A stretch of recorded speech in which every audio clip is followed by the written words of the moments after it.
Magandang umaga po.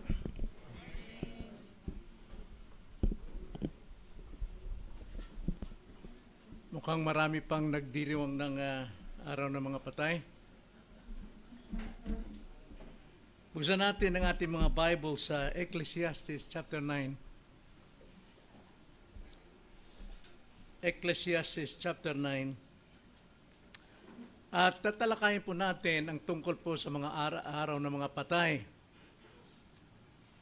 At ang hangarin natin dito, makalaya po tayo ng mga pinalaya na ng Diyos. At ang paglaya natin ay hindi po basta halaga, kundi buhay, kamatayan at dugo ni Kristo. Kaya mas pahalaga natin ang ginawa ng Diyos, ginawa ng Panginoon sa atin kaysa sa tradisyon na ating naranasan sa panahong ito. Dapat po makalaya na tayo dyan. At kailangan natin ng banal na kasulatan at mga kasaysayan tungkol sa tradisyon kung ito ba ay nararapat sa mga iniligtas na ng Diyos. Sabi nga kanina sa prayers ng mga kalalakihan, sa devotion, hindi ko inabot, prayer na lang. Pero sinamarize kong prayers nila, 3 kalalakihan, ang nilalaman noong Psalms 36. Nakita natin doon ang kasamaan ng masama at ang kabutihan ng mabuti at panalangin para sa isang mabuti at walang iba kundi ang Diyos. So basahin natin, mga kapatid, ang talata ngayong umaga. Ecclesiastes chapter 9 verse 5 to 6. At ituloy natin sa verse 10. Ganito po ang pagkakasabi. Sapagkat nalalaman ng mga buhay na sila'y mamamatay, ngunit hindi nalalaman ng mga patay ang anumang bagay, at wala na silang gantimpala sapagkat ang alaala nila ay nakalimutan na. Ang kanilang pag-ibig, pagkapuot, at ang pagkainggit ay nawala na. Wala na silang anumang bahagi pa magpakailanman sa anumang bagay na nagawa sa ilalim ng araw. Verse 10. Anumang masusumpungang gawin ng iyong kamay, gawin mo ng iyong kalakasan, sapagkat walang gawa, walang kaisipan, walang kaalaman, ni karunungan man sa libingan, sa Siyol, na iyong patutunguhan. Tayo'y manalangin. Panginoon, nagpapasalamat kami sapagkat salita niyo'y katotohanan. At bilang mga tao ninyong pinalaya sa kasamaan ng masama, salita ninyo'y nagpapatuloy na gumabay sa amin upang makapamuhay kami sa kabutihan, bunga ng kabutihang dulot ng isang mabuti, walang iba kundi ang Diyos. Tulungan niyo kami, Panginoon, na sa iyong mga salita lamang kami manghawak, mamuhay, sapagkat ito po makapagbabago sa amin o makapagbabanal ng aming buhay sa araw-araw. Ito ang aming dalangin sa pangalan ng Panginoong Hesus. Amen. Kahapon po sinimulan ang pagdiriwang ng araw ng mga patay. Bilang Kristiyano na ating Panginoon, ang siyang Panginoon natin, siya dapat ang ating mahalin ng higit sa lahat. Sundin ang kanyang mga utos. Hindi dahil sa mayroon tayong makukuha, babat ganon, pero sinusunod natin ang kanyang utos dahil ito'y ating pagmamahal sa kanya. Kung paano niya tayo binigyan ng bagong buhay, ay dapat din tayong mamuhay sa bagong buhay. Na pagdating po sa tradisyon, alam natin na may mga tradisyon na mabuti na maaring kalugod-lugod sa Panginoon. Gaya ng 5th Commandment, tayo ay magpasako, prumispeto sa mga elders, sa parents. May mga tradisyon na dapat panatilihin tulad ng pagmamano, pagrespeto. Pero may tradisyon po na hindi kinalulugdan ng Panginoon. Tradisyon po ng mga relihiyosong tao na tumatalikod sa katotohanan. Matthew chapter 15 verse 6 to 9, ganito ang sabi ng Panginoon sa mga relihiyosong tao. Kaya pinawalang saysay ninyo ang salita ng Diyos dahil sa inyong tradisyon. So may tradisyon na pinawawalang saysay ang salita ng Diyos. At yan ay hindi kinalulugdan ng Panginoong Hesus na siyang nagligtas sa atin sa kasamaan ng masama. Babasahin kong muli. Kaya pinawalang saysay ninyo ang salita ng Diyos dahil sa inyong tradisyon. Kayong mga mapagkunwari. Tama ang ipinapahayag ni Isaias tungkol sa inyo nang sabihin niya, iginagalang ako ng bayang ito sa kanilang mga labi. Ngunit ang kanilang puso ay malayo sa akin. At walang kabuluhan ang pagsamba nila sa akin, na itinuturo nila bilang mga aral ang mga alituntunin ng mga tao. Kung mas pinalagaan natin ang tradisyon ng tao o alituntunin ng tao, pinawalang halaga natin ang ating pagsamba sa Diyos. Pawang panlabi lamang.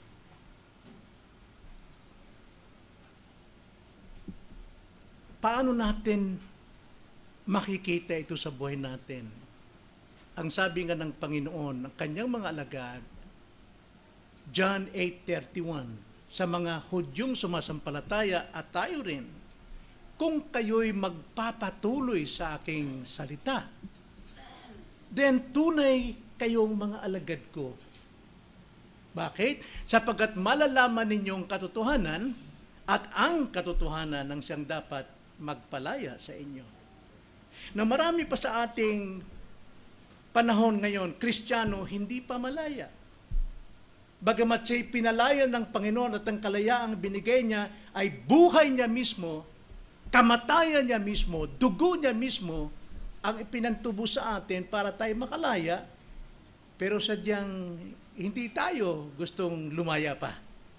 At yan ay sa tradisyon. Now, hindi ko sinasabing masama po ang pag-aalala sa mga patay, pero mas higit nating sundan kung ano sinasabi ng salita ng Diyos. So, araw ng mga patay ay ginaganap 2 araw.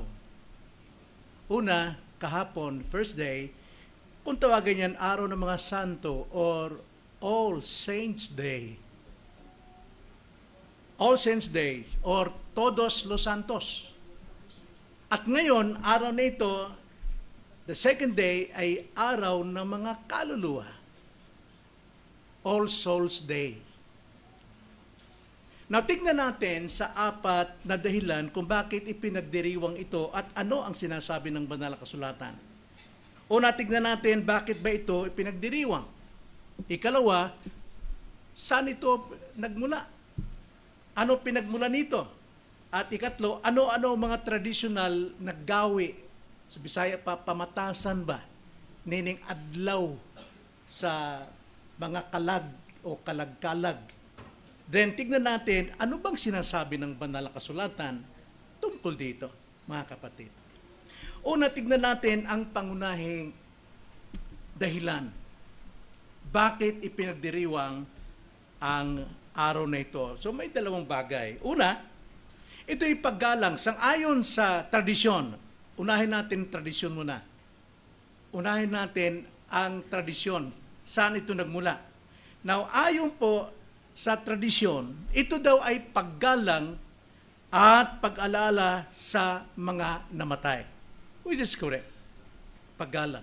Di natin pwedeng bastusin yon. Paggalang. So, ito yung pinakapuso ng undas or araw ng mga patay para sa mga Pilipino.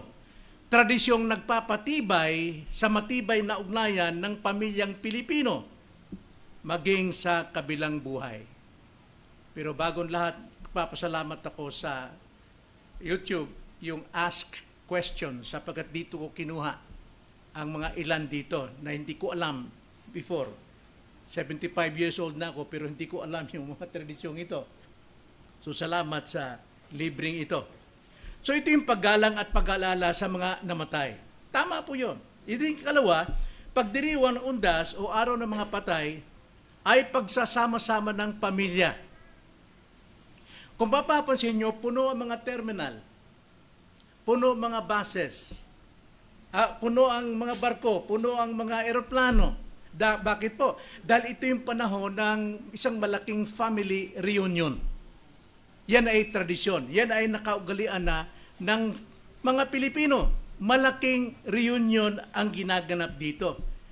At maliban dyan, ito yung pagpapanatili ng alaala.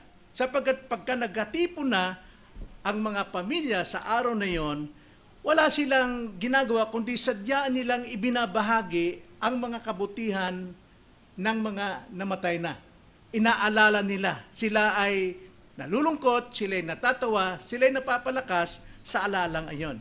Yun yung pangunahing dahilan ng araw ng Undas o mga patay. Then ikalawa, tignan natin ang pinagmulan nito. Now, ito po ay ang nagmula sa tradisyong Katoliko. At hindi lamang tradisyong Katoliko, kundi naunang kaugalian ng Pilipino. So ito po ay napakagandang pag-aralan natin upang makita natin kung ano yung kalooban ng Diyos at kaloobang turo ng tao. Pag sinabing turo ng tao, tradisyon. So sa kasalukuyang anyo ng Undas o Araw ng mga Patay ay nag-ugat sa dalawang pangunahing impluensya. Una, impluensya ng Katoliko Romano. Ikalawa, impluensya ng sinaunang kaugaliang Pilipino. Wala pa po ang Katoliko, mayroon na pong kaugalian ang Pilipino. So unahin natin pagdating sa Katoliko. Dahil sa matagal na pananakop ng Espanyol sa atin, sa ating panahon, matindi ang impluensya ng simbahang Katolika. Kaya lahat tayo nakaugat doon. Lahat. Kaya tayo naniniwala ng higit doon. Pero narito tayo, sabi ng Panginoon, manatili kayo sa aking salita upang makitang kayo'y tunay kong alagad. At kung kayo'y tunay na alagad na natili sa aking salita, malalaman ninyong katotohanan. So ibig sabihin, yung katotohanan sinasabi ng tradisyon o Katolika ay sinasabing hindi tunay na katotohanan o half-truth. Na alam naman natin, pag sinabing half-truth is a lie. Kaya sabi ng Panginoon, malalaman ninyo ang katotohanan. Tanging Diyos lang ang may katotohanan. At ang katotohanan ito ang siya makapagpapalaya sa atin. Tanda natin yan. As a Christian, tayo po ay nasa katotohanan na. So malaking impluensya ng simbahang Katolika. Sa unang araw kahapon, araw ng mga santo, sa orihinal na turo ng simbahan, ito ang pagpaparangal sa lahat ng mga banal. Mga banal, All Saints Day na sa langit. Sila man ay formal na na-canonized o hindi. Pag sinabi pong na-canonized, desisyon ng iglesia, desisyon ng pare, desisyon ng papa, kung ikaw ay isang santo, nasa kanilang kamay, na ideklara kang santo. Kaya nga, ang unang araw ay araw ng mga santo diniklara ng Romano Katolika. Na alam natin sa Biblia, who are the saints? Not only Paul, not only Peter, but those who believe in Christ. Silang mga tinubos ni Kristo are all saints. So mali na kagad, di ba? Mali na kagad. So kailangan i-canonize ka muna bago ka maging santo para madeklara kang saint. Saint Peregrine, kala ko si Peregrina na santo na. Pero naniwala kong Santo Isidro, santo talaga yun. Then pagdating sa ikalawang araw, araw ng mga kaluluwa. Pag sinabing araw ng mga kaluluwa, ito ay inilaan para ipanalangin ang mga kaluluwa na nasa purgatorio. Nasa purgatorio. ayon sa turo ng Katolisismo. Para daw ma-purify, madalisay sa pamagitan ng panalangin at makarating sila sa langit. Wala sa Biblia yun. Yan ay tradisyon.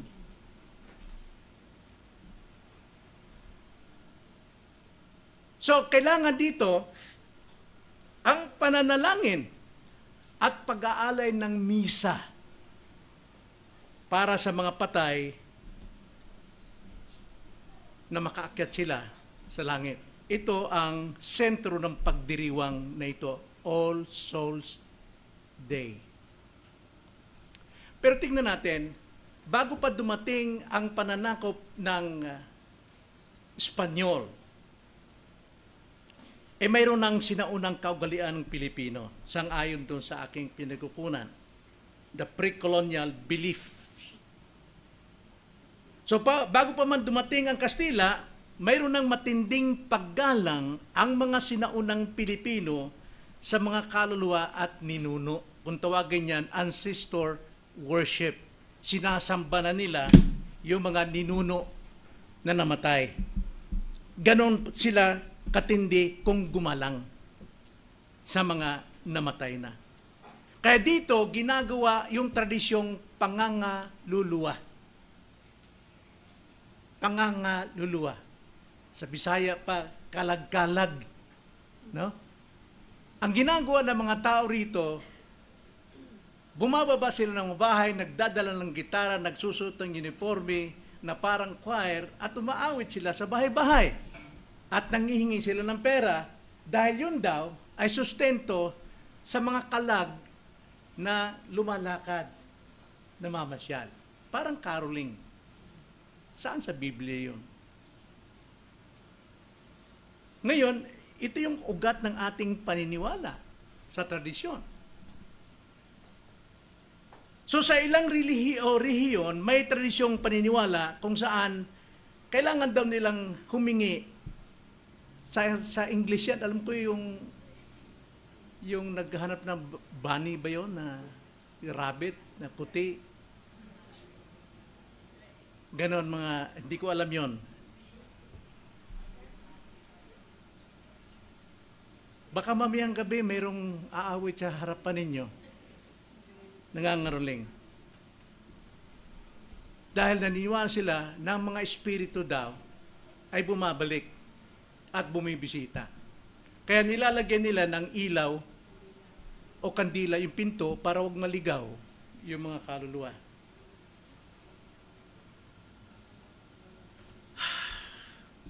So nakita natin, mga kapatid, ang tradisyon. Kaya nga si Jesus Christ, mas higit pang galit siya sa tradisyon sa mga Hudyo. Bagamat sila'y sumusunod sa law, pero ang batas ngayon ang nagpapabigat sa buhay ng mga Hudyo because of their traditions. Now, ikatlo, so nakita natin kahulugan at nakita natin ang pinagmulan. Ngayon tignan natin ang ikatlo, ang mga traditional na gawi. Ano bang ginagawa pagka nag-celebrate ng Araw ng mga Patay?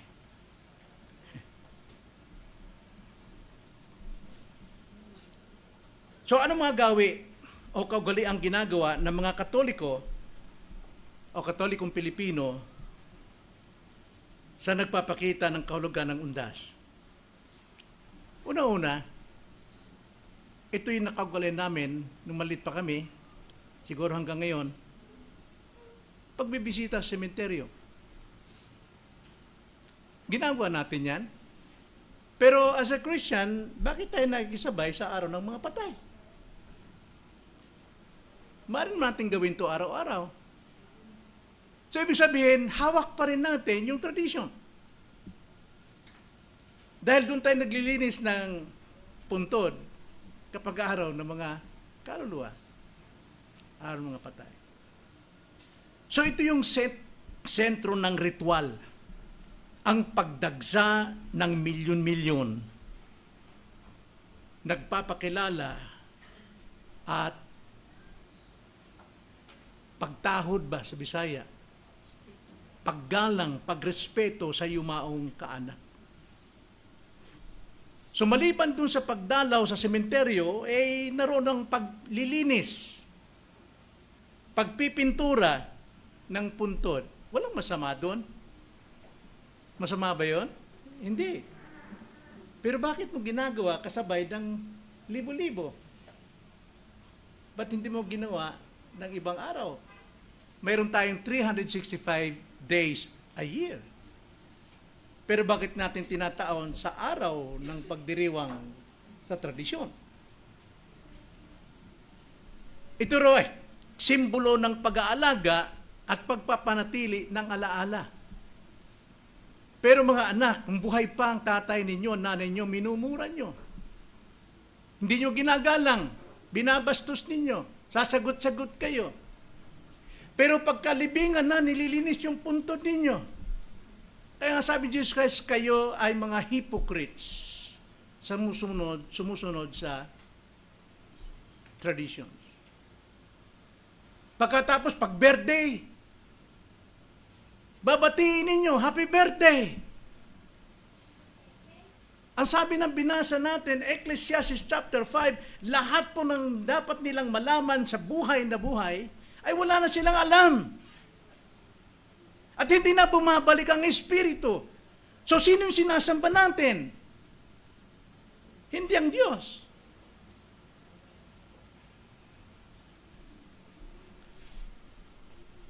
Maganda yung maglinis ng puntod, nicho,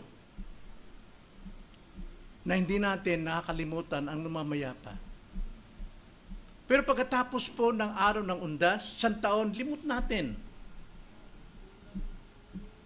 Ang pinapaganda pong pag-usapan, hindi po yung birthday, hindi po yung kakausapin mo, gabayan mo ko, sa buhay namin, pamilya. Nasaan ka na, nalulungkot kami. Pero dapat nating alalahanin yung ating mga mahal sa buhay na yumao na ay yung magagandang ginawa ng Diyos na biyaya sa kanila. Naluluwalhati ang Diyos sa buhay natin kung inaalala natin kung gaano siya kabuti sa dating masama, makasalanan.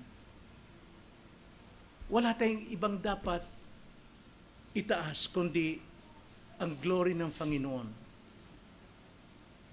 Sabi nga, 1 Corinthians 10:31, ano sabi doon?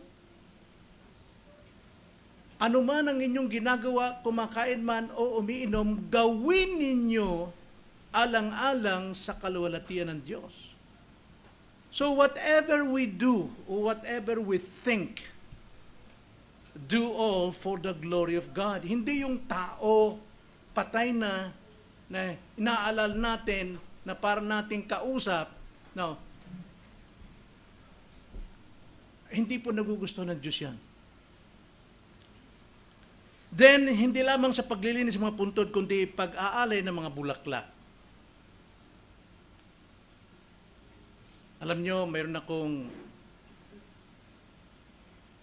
pinaglingkuran the whole week na patay. Nag-share tayo ng gospel every night hanggang sa huling hantungan sa sementeryo. Ang pamilyang ito ay magulo. Hindi sila nagkakaintindihan magkapatid. Pero nung mamatay yung kanilang minamahal, well, actually, minamahal nila dahil magulang, dagsaan po yung magagandang bulaklak. Samantalong nung buhay pa, hindi madalaw mabigyan ng pangmedisina. Nakakalungkot. Kung kailan patay na. Ngayon iiyak-iyak ka, kausapin mo siya, napatawarin ka. Ang sabi ng ating binasa, wala na silang alam. Kung Kristiyano, to be absent in the body is to be present with the Lord. Saan yun? Sa heaven, sa paradise. Naghihintay po ng resurrection. Wala silang malay dun. So pag-aalay ng bulaklak, karaniwang inaalay dito yung bulaklak na chrysanthemum. Ibig sabihin, gumamela. Pero wala nang gumamela ngayon, bouquet ng gaganda. tagli 5,000 ang bulaklak talaga pinapakita sa mga kasama ng sementeryo. Yung bulaklak niya, libo-libo. Kasi mahal na mahal niya yung kanyang nanay. Kung paanong murahin nung buhay pa. Tapos may mga kandila pa, iba't ibang kulay. May mga amoy na humahalimoyak na amoy. Nagpapatawag pansin sa mga katabing nito, bango naman ang kandila nila. Samantalang pangit ng mukha, nakasimangon palagi sa nanay nung buhay pa. Simbolo ng panalangin at pag-asa. Dahil pag nagtirik-tirik ng kandila, it's the light of Christ. Light of Christ na hindi mo binahagina ng salita ng Diyos ang nanay mo hanggang sa mamatay.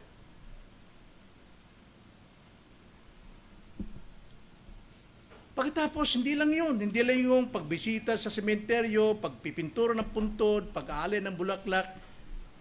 Ito yung twist ng Pilipino eh. Celebration eh. Picnic. Nagdadala ng, naku, sasarap na pagkain. Kaya pagka yung kapitbahay namin noon, para sa bahay, kain tayo. Hindi, antay, bukas eh, araw ng patay na eh. Maraming pagkain doon. Inaantay yung araw ng patay. Eh masaya daw pag gunita, pag nakakainan. Lalo na mga paboritong pagkain nung namayapa na. Dinadalatan na bilang handog at bahagi ng pagsasama-sama at pagkatapos sama-samang pamilya, nagro-rosaryo. Nagro-rosaryo sila. Para daw sa kapayapaan ng mga kaluluwa dahil problematic daw sa mga anak nung buhay pa. At doon magkaroon ng kapayapaan. So sa kabuuan mga kapatid, ang undas ay mahalagang tradisyong Pilipino bilang pagdiriwang ng ugnayan ng mga buhay sa kapwa-buhay at mga buhay sa mga namatay na. Hindi napuputol daw ang kanilang ugnayan sa mga taong namatay na. Araw-araw. Nakakalungkot, may mga Kristiyano, makikita mo sa post nila sa Facebook, Nanay, nasaan ka na ngayon? Sana mabuting kalagayan mo. Alam mo, ang nanay mo ay Kristiyano, tiyakin mong sarili mo ngayon kung ikaw ba ay Kristiyano.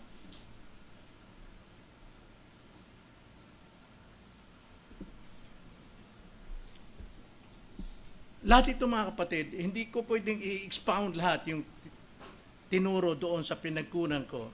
Dahil gusto kong dumako tayo, ano ba ang sinasabi ng banal na kasulatan sa aral na ito? So anong kaibahan ng tradisyong undas at ng turo ng Biblia para sa ating kaalaman at kalayaan? Sana lumaya na tayo. Lumaya na tayo dyan. Ngayon tignan natin, batay sa salita ng Diyos, anong sinasabi ng Panginoong Hesus sa mga mananampalataya? Ang sabi ng Panginoon, unang-una, basahin kong muli yung ating kinote kanina, John 8:31-32. Ganito ang sabi ng Panginoon sa ating mananampalataya. Pagkatapos ay sinabi ni Jesus sa mga Hudyong sumasampalataya. Mga Hudyong sumasampalataya, ito'y tumutukoy din sa ating mananampalataya. Ilagay natin ang ating sarili dito. Kung kayo'y manatili sa aking salita. Ibig sabihin, kung Kristiyano ka, dapat na nanatili ka sa salita ng Diyos at hindi po sa tradisyon. Tunay ngang kayo'y mga alagad ko. So therefore, kung hindi ka sumusunod kay Kristo, nandun ka sa tradisyon, mas malaga sa iyo, hindi ka niya alagad. 32, inyong malalaman ang katotohanan at ang katotohanan ang magpapalaya sa inyo. Kaya maraming mga nagsasabing Christian hindi pa rin malaya sa mga usap-usapin tradisyon, panipaniwala dahil hindi sila tunay na alagad ni Kristo. Hawak lang nila ang pangalan ni Jesus, banggit lamang nilang Panginoong Jesus, pero ang buhay nila wala po sa pagbabago, wala sa kabanalan dahil ang kabanalan natin nakabatay sa pagsunod sa salita ng Panginoon.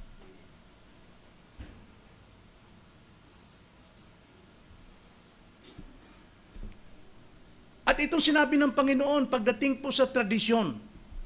Again, Matthew 15 verse 6 to 9. Kaya pinawalang saysay ninyo ang salita ng Diyos dahil sa inyong tradisyon. Wala kayong paniniwala. Hindi tayo naniniwala kung anong tinuturo ng salita ng Panginoon. Nasaan ang mga kaluluwa? Nasaan ang mga namatay? Ano yung pag-asa natin sa mga namatay? Kung sila'y mananampalataya at hindi. Hindi tayo naniwala dyan dahil ating pinangginagawa ang tradisyon. Kinakausap natin yung mga patay. Kaya sabi ng Panginoon, kayong mga hypocrites, kayong mapagkunwari. Tama ang ipinahayag ni Isaias tungkol sa inyo nang sabihin niya, ginagalang ako ng mga bayang ito sa kanilang mga labi. Ngunit ang kanilang puso ay malaya sa akin. Is that so? Yung ba ang ating ginagawa ngayon? Mga sabi-sabi? Natignan natin una ang kalagayan ng patay sa konsepto o konseptong purgatorio ayon sa tradisyong Undas. Sa kanila, may purgatorio.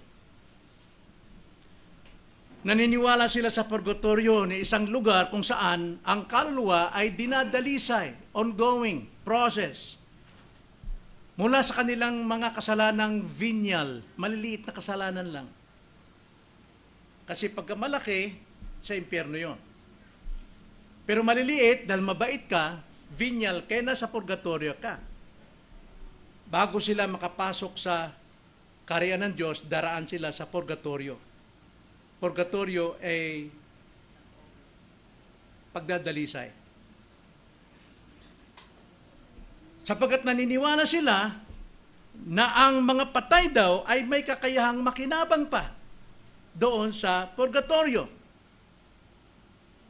Mari silang makinabang mula sa mga panalangin, sa mga dasal, sa mga misa, at mga alay na mga buhay o bulaklak, pagmamahal. Kaya nga kung malakas ka sa panalangin sa iyong dasal, ay maaaring makahakbang ang kabilang paa ng iyong minamahal sa purgatorio para umakyat sa langit. Kaya kung sila pong manalangin, yung pong alipin ng tradisyon, mula po sa pintuan ng Santa Cruz sa Plaza Goite hanggang sa loob ng altar, talagang ginagapang nilang kapal ng mga tuhod nila dahil naniniwala sila kung mahigpit ang kanilang pagdasal, isang paa ang hakbang ng kanyang minamahal sa purgatorio patungong langit. Kaya sila po ay may pakinabang doon. Pero ano ba sinasabi ng Biblia? Tignan natin ang biblical na katuruan. Number 1, walang purgatorio.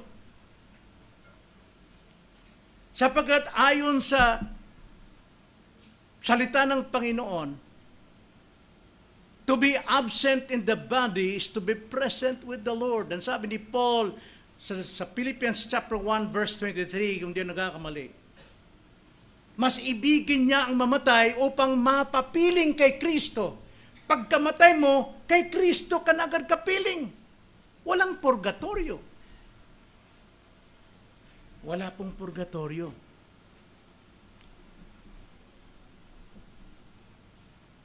Sabi po na Hebrews chapter 9 verse 27, at yamang itinakda sa mga tao ang mamatay na minsan, pagkatapos nito ay ang paghuhukom.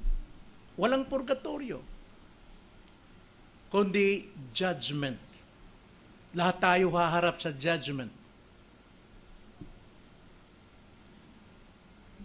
At basahin ko yung ating text kanina Ecclesiastes 9 verse 5 to 6.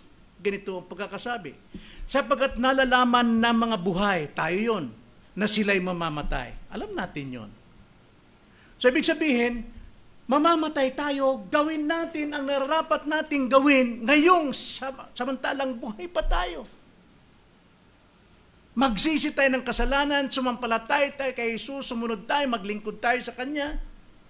Gawin na natin ito, pagbabago ng buhay. Sapagkat kasunod ang sabi, ngunit hindi nalalaman ng patay ang anumang bagay at wala silang gantimpala sapagkat ang alaala nila ay nakalimutan na. So therefore, pag namatay ka, mga kapatid, nandun ka sa isang lugar, wala ka ng pakialam sa mundo. Wala ka na rin pag-asa para magsisi. Verse 6, ang kanilang pag-ibig, ang kanilang pagkapuot, at ang kanilang pagkainggit ay nawala na. Kahit pag-ibig, pagkapuot, inggit, wala na. Wala na silang anumang bahagi pa magpakailaman sa anumang bagay na nagawa sa ilalim ng araw. Wala na po. Pero alam natin, 1 Corinthians chapter 4, verse 14, ang mga patay na Kristiyano, kung tawagin yan, natutulog lamang kapiling ni Kristo.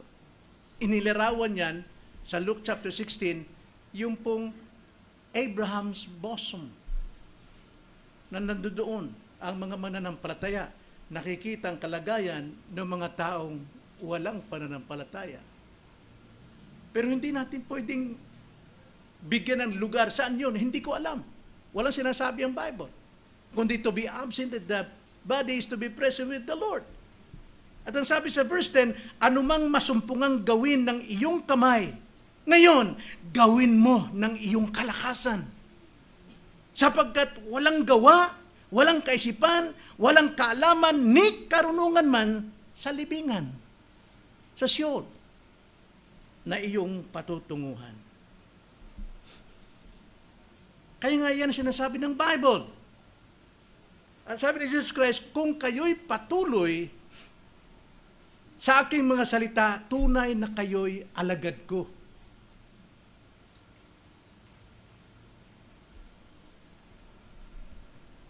So yun po yun, mga kapatid. Pangalawa, hindi lamang sa kalagayan ng patay pagdating sa konsepto ng purgatorio. Ikalawa, yung pananalangin para sa mga patay. Ano po ang katuruan ng tradisyon, ng undas? Nananalangin para sa kaluluwa. Ang mga panalangin, ang mga pagrorosaryo at misa, iniaalay upang paikliin daw ang panahon ng kaluluwa sa purgatorio. Na kung gusto mong maligtas, ayon sa turo ni Pope Leo X tungkol sa indulgence,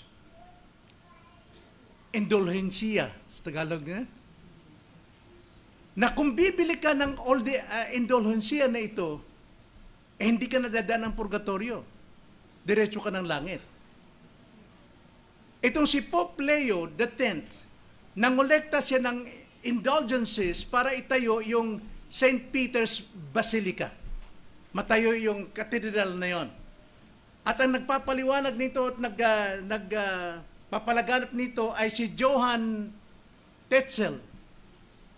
Bili na kayo ng indulhensya. Free to heaven. Basahin mo to, bili mo 1,000 pesos, then you are go to heaven. Na hindi na sa purgatorio. Kaya nga, si Martin Luther, nagpako siya ng 95 theses sa pintuan ng katedral upang pabulaanan ang lahat ng indulgences na ito. Kaya dumating sa atin ang Reformation, hindi tininiwala sa tradisyon ng Katoliko. Naniniwala tayo sa tradisyon ng Kristiyano, which is the gospel. Ang Bible lamang. So wala pong purgatorio, mga kapatid. At yung paniniwala nila, kaya sila nag-uwian mula bayan, mula Maynila, papuntang probinsya, para pakikipag-ugnayan, pangangaluluwa. Sama-sama sila, yung mga patay at mga buhay, nagsama-sama sa isang lugar, kumakain sila, nagkukwentuhan sila, umaawit sila, namamasyal, nangingi ng pera para sa kaluluwa. Wala tayong pagkakaiba sa panahon ni Pope Leo X. No, anong turo sa Biblia pagdating dito, mga kapatid? Pananalangin sa kaluluwa.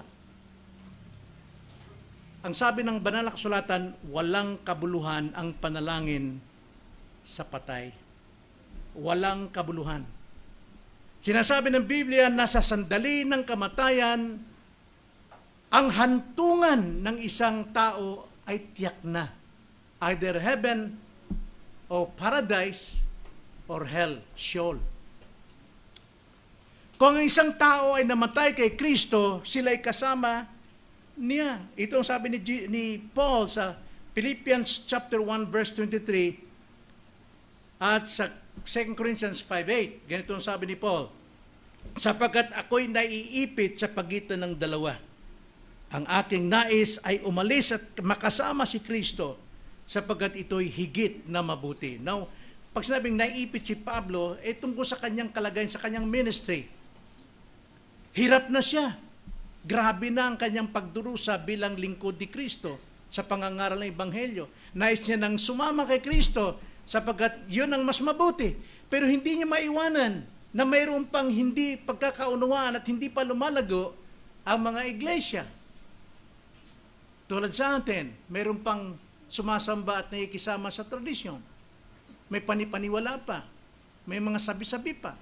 Kailangan pang dapat ituro ang katotohanan para mapabanal, mabago ang buhay. Ang sabi pa ni Pablo, 2 Corinthians 5:8, kaya't kami ay nagtitiwala at nasisiyahan na mapalayo sa katawan at mapasatahanan na kasama ng Panginoon. Wala pong purgatorio at hindi na po kailangan ng panalangin, ang dasal, ang rosaryo. Kasi once na namatay ka, kung ikaw hindi Kristiyano, nasa impyerno ka. Kaya nga sabi sa binasa natin kanina, hanggat buhay ka pa, gawin mo ang lahat mong dapat gawin ng buong kalakasan. Sapagkat kapag namatay ka, dalawa lang ang tiyak na lugar. Kamatayan sa impyerno, kamatayan kasama ni Kristo. Napakalinaw po noon, inilarawan ni Kristo ang maging kalagayan ng tao after death. Sa isang mayaman na nagpapasasa ng kanyang kayamanan, nagpapakasarap siya na hindi siya maintindihan pagdating sa Diyos. Hinahamak pa niya ang mga naglilingkod sa Diyos. Ang tingin niya ay mga manlilimos tulad ni Lazarus. Ganon tingin ng mga hindi mananampalataya sa mga Kristiyano. Mga manlilimos yan, nagpapayaman lang yan, nungungwarta lang yan. Pero si Lazarus, kahit yung pagkain inihagi sa aso, kinukuha niya. At nakikiagaw pa yung aso sa kanya, hinihimuran yung kanyang mga sugat. Pero isa siyang mananampalataya.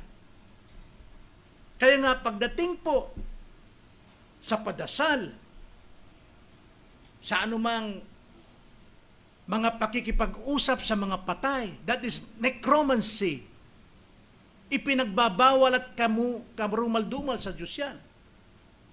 At sasabihin ko sa iyo, ang banal na kasulatan tungkol dyan.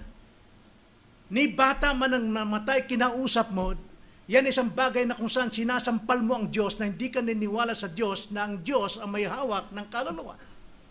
Kung saan man niya naisin. Deuteronomy chapter 18 verse 10 to 12. Ganito po ang pagkakasabi ng salita ng Diyos. Kaya dapat tayong manatili sa salita ng Diyos upang malaman natin ang katotohanan at ang katotohanan ang makapagpapalaya sa atin. Ang sabi rito, kautos-utusan ng Diyos sa kanyang mga tao. Huwag makakatagpo sa iyo ng sino mang nagsusunog sa apoy ng kanyang anak na lalaki o babae bilang isang handog ng manghuhula o manggagaway. Nakita nyo? Manghuhula. Manggagaway. Ano yung manggagaway? Magtatawas. Pero ilan sa atin nagtitiwala dyan? Pinagmamalaki pa na, natanggal yung balakang ko. Sakit ng balakang ko. Manghuhula, manggagaway, o inkantador, o mangkukulam, o gumagamit ng anting-anting, o nagpapagamit sa masasamang espiritu, o salamangkero, o sumasangguni sa mga patay. Huling-huli po yung pakikipag-usap sa mga patay. Lahat ng patay, mabata, matanda, lahat ng patay. Minsan, patay na aso kinakausapan natin. Yung pong pakikipag-usap sa mga patay, katumbas ng, inkantador, manghuhula, manggagaway, mangkukulam. Ang sabi sa 12, sapagkat sino mang gumagawa ng mga bagay na ito ay karumal-dumal sa Panginoon. Grabe, mga kapatid. Walang sinasabi ang Panginoon sa atin na nagkakasala, karumal-dumal yung ginawa mo. Wala po. Pero mga bagay nito, ang pakikipag-usap sa mga patay ay karumal-dumal. Hindi ito biro. Karumal-dumal sa Panginoon. At dahil sa mga karumal-dumal na gawang ito, ay pinalalaya sila ng Panginoon mong Diyos sa harapan mo. Now, alam natin, kanyang bayan tinutukoy dito, mayroon pong pag-exile. Pinalalayas ng Diyos ang kanyang bayan. Mga bayang hindi sumusunod at naniniwala sa Kanya. Kung tawagin yan necromancy. Nanuhan niyo mga kapatid? Ano yung mga sabi-sabi at panipaniwala, superstitious belief na hawak nyo pa? Superstitious nga hindi truth.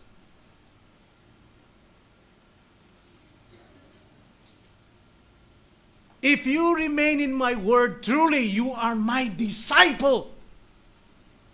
And you shall know the truth. And the truth will set you free. And that truth is Jesus Christ.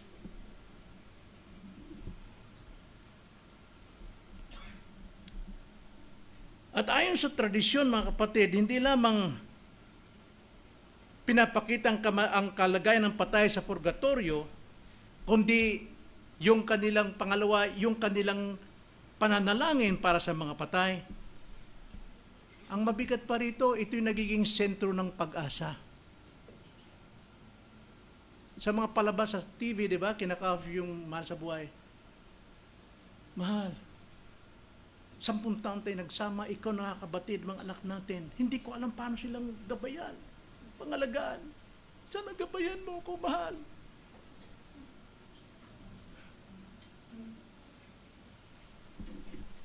So, sa tradisyon ng Undas, nakatuon sila sa puntod o sa libingan. Ang ritual ay nakasentro sa pisikal na libingan, paglilinis, paglalagay ng kandila at bulaklak. At maasa sila sa pagdalaw ng kaluluwa. Napakalayo po yung pag-asa natin as Christian. Ang pag-asa natin ay laging na kay Kristo. Katwiran natin ay si Kristo. Blessed are those, di ba?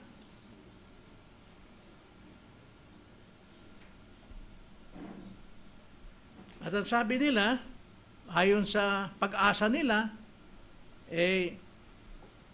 ito ay pagbabayad utang.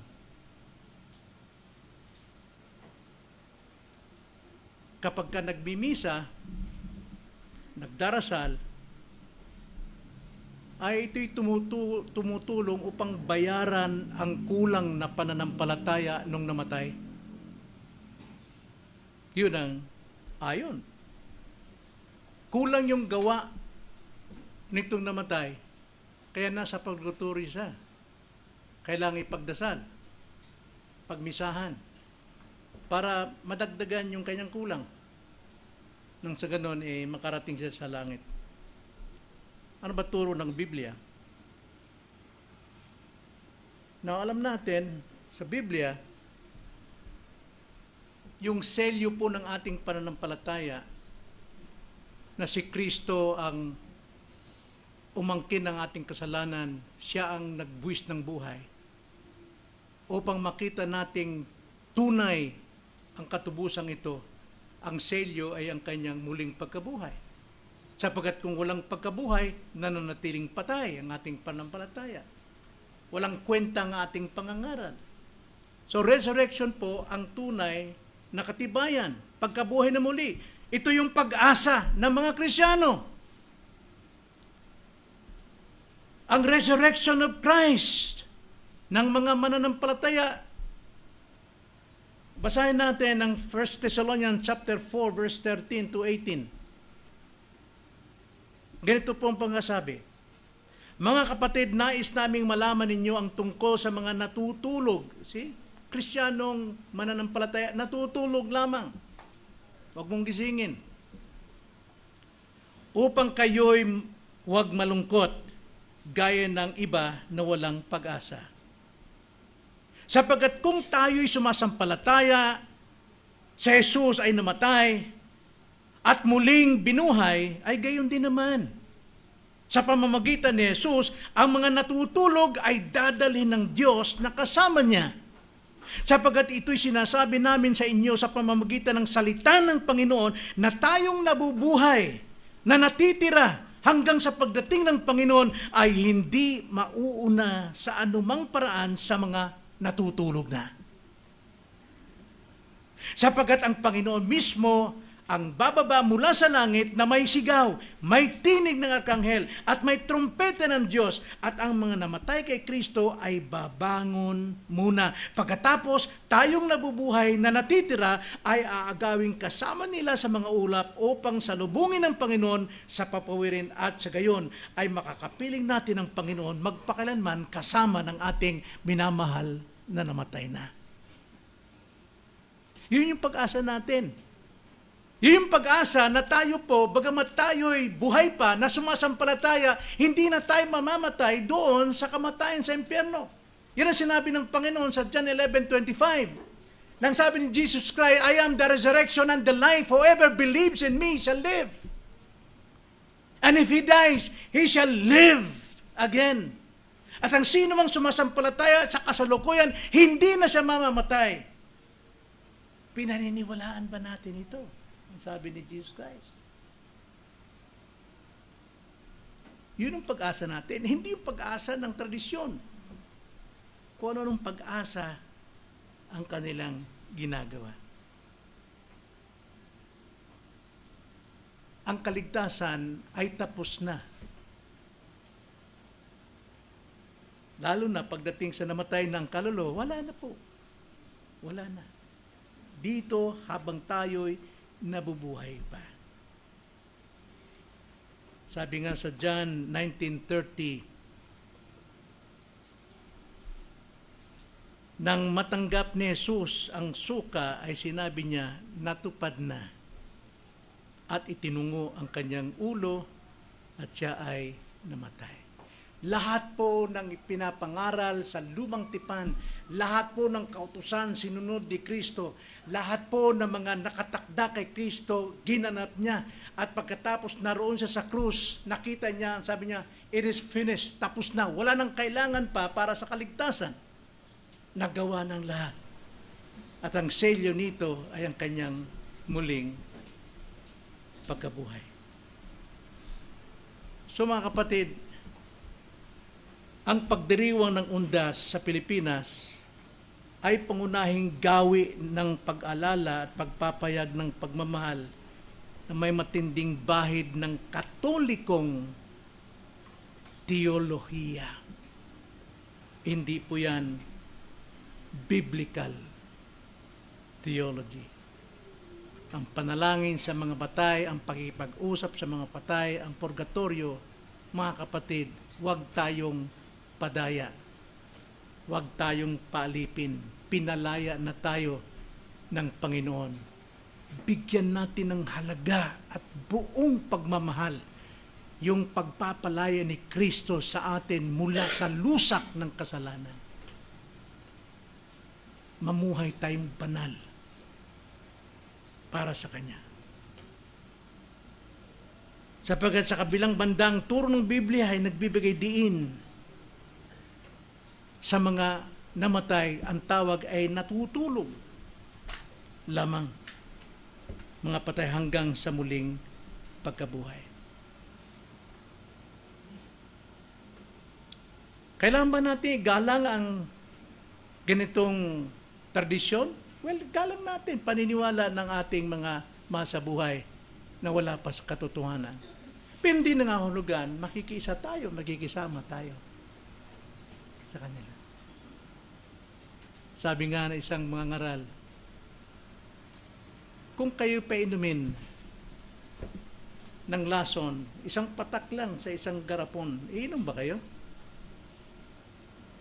Isang patak sa garapong mali sa tubig, iinumin nyo ba yun? Alam nyo may lason? Wala namang masama. Brother po pastor po Tsaka wala namang sinasabi Biblia, bawal Now remember this. Regulative principle ay hindi lamang sa pagsamba, kundi sa pang-araw-araw na buhay natin. Ano po ibig sabihin? Ano man ang pinag-uutos ng Diyos sa banal na kasulatan, yun ang gawin natin. Ano mang hindi ipinag-uutos ng Diyos pero mabuti sa paningin ng tao, huwag natin gawin. Kahit anong ganda pa niyan, kahit anong pakinabang, kahit hindi pinagbabawal sa banal na kasulatan, huwag natin gawin sapagkat ang ating landasin at ugali ay sumusunod tayo kung ano yung inuutos lamang ng Diyos. Amen? Tayo manalangin.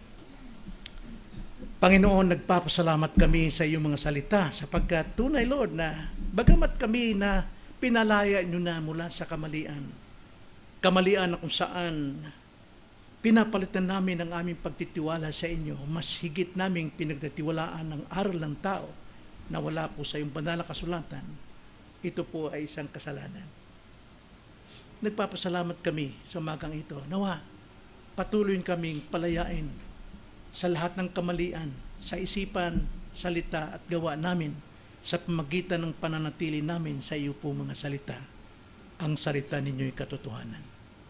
Maraming salamat po itong aming dalangin sa pangalan ng Panginoong Hesus. Amen.